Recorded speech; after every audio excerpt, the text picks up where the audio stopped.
સુરતમાં ચીખલીગર ગેંગનો આતંક। ચોરી કરતી ગેંગે યુવક પર હુમલો કર્યો। ગણેશનગરમાં યુવક પર જીવલેણ હુમલો કર્યો છે। યુવકને માથામાં પહોંચી છે ગંભીર ઈજા।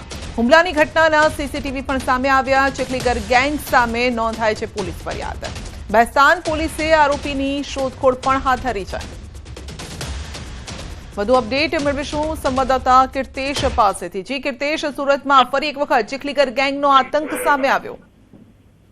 बिल्कुल सूरतना बेस्तान विस्तार आ घटना है। आ विस्तार में रहता चीखलीगर गैंग वच्चे अंदर अंदर माथाकूट થઈ હતી। ગણેશનગર में एक युवक पर जीवलेण હુમલો કરવામાં આવ્યો છે, જેને લઈને તેને ગંભીર ઈજા પહોંચી છે। સમગ્ર ઘટના સીસીટીવી में कैद થવા પામી છે। જો કે બેસ્તાને હાલ આ મામલે ગુનો દાખલ કરી આરોપીઓની શોધખોળ શરૂ કરી છે।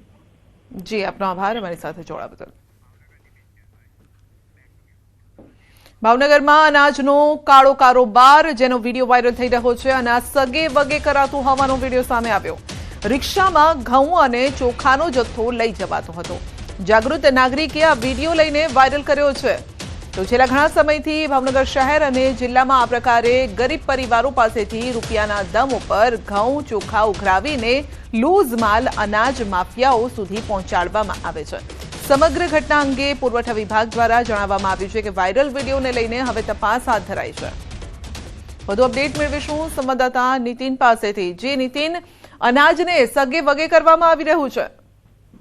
ચોક્કસ જે ગરીબો માટેનું જે અનાજ હોય છે તે પ્રકારે ચોરી કરી અને આવા નાના વાહનો મારફત છે તે અનાજના જે માફિયાઓ હોય છે તેમની પાસે પહોંચાડવામાં આવતું છે। ત્યારે એક જાગૃત નાગરિક દ્વારા ગઈકાલની આ ઘટના છે અને આ ઘટનાને લઈને વિડીયો બનાવવામાં આવતો અને આ વિડીયો અત્યારે હાલ છે સોશિયલ મીડિયા પર વાયરલ છે। ત્યારે આ અંગે પાણી પુરવઠાના અધિકારીઓનું કહેવું છે કે જે વાયરલ વિડીયો છે તે વાયરલ વિડીયોને લઈને તપાસ કરવામાં આવશે અને ચોક્કસ જે તે વ્યક્તિના નામ ખુલશે તેની સામે કડક કાર્યવાહી કરવામાં આવશે। જી, આપનો આભાર। આણંદ કલેક્ટર કચેરી વિવાદમાં આવી છે। અહીં જાતિ અને આવકના દાખલા માટે એજન્ટ સક્રિય થયા હોવાનો વિડીયો વાયરલ થયો છે। 1800 રૂપિયા લઈને દાખલો કાઢી આપતા હોવાની રાવ છે। વિડીયોમાં 1800 લઈને દાખલો કાઢવાની તેઓ વાતચીત કરે છે। જોકે ન્યૂઝ 18 ગુજરાતી આ વિડીયોની પુષ્ટિ નથી કરતું। ચાલશે કે 1500 જ આપો? 1800 ચાલશે ને? ઓછા આપીને કામ કરવાનું છે ને? આપી અત્યારે ના હોય તો અત્યારે ઓછા આપો, પણ પછી દાખલો લેવા હોય ત્યારે પૂરા કરવા પડશે। કેટલા આપો તમે? જી આપવા। ચલો વાંધો નહીં, 1800 આપી દો। ઓછા લેવાય તો ઓછા કરો ને, વાંધો નહીં હોય। આપીને કામ કરવાનું ને? હા, તો પેલું કેવું કે હોસ્પિટલમાં છે તો હોસ્પિટલમાં કામ લાગે ને? 2500 રૂપિયા લો। બરાબર। આ તમારે હોસ્પિટલ છે ને એટલા માટે, બાકી 2500 રૂપિયા દાખલાના લો, 1 કલાકમાં આપી દો ને।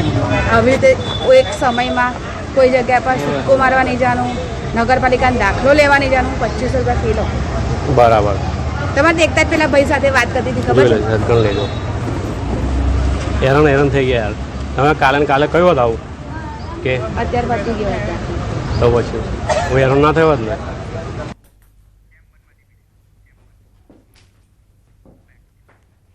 ખુલ્લી ગટરે 2 વર્ષના માસૂમનો ભોગ લીધો હોવા છતાં પણ સુરતનું મનપા તંત્ર સુધારવાનું નામ નથી લઈ રહ્યું। રોડ પર ગટરના ઢાંકણા ખુલ્લા જોવા મળ્યા છે। લોકોમાં પણ રોષ છે। સિંગણપુર 4 રસ્તા પર 10 ફૂટથી વધુ ઊંડી ગટર ખુલ્લી જોવા મળી, જેના કારણે રાહદારીઓ અને વાહન ચાલકો પર જોખમ તોડાઈ રહ્યું છે। હજુ થોડા દિવસ પહેલા જ ખુલ્લી ગટરમાં પડી જતા 2 વર્ષના બાળકનું મોત થઈ ગયું હતું ને તેમ છતાં નગરોડ તંત્ર ગટરના ઢાંકણા બંધ કરવાનું ભૂલી ગઈ છે। મેઇન રોડ હોવાથી અહીં અકસ્માતોની પણ ભય રહે છે। અકસ્માતનો ત્યારે પાલિકા કર્મીઓ ઢાંકણાની જગ્યાએ લાકડાના ટુકડા મૂકીને સંતોષ માની રહ્યા છે। આ મામલે પાલિકાના કર્મચારીને સવાલ કરતા તેણે મીડિયા સામે બોલવાનો ઇનકાર કર્યો।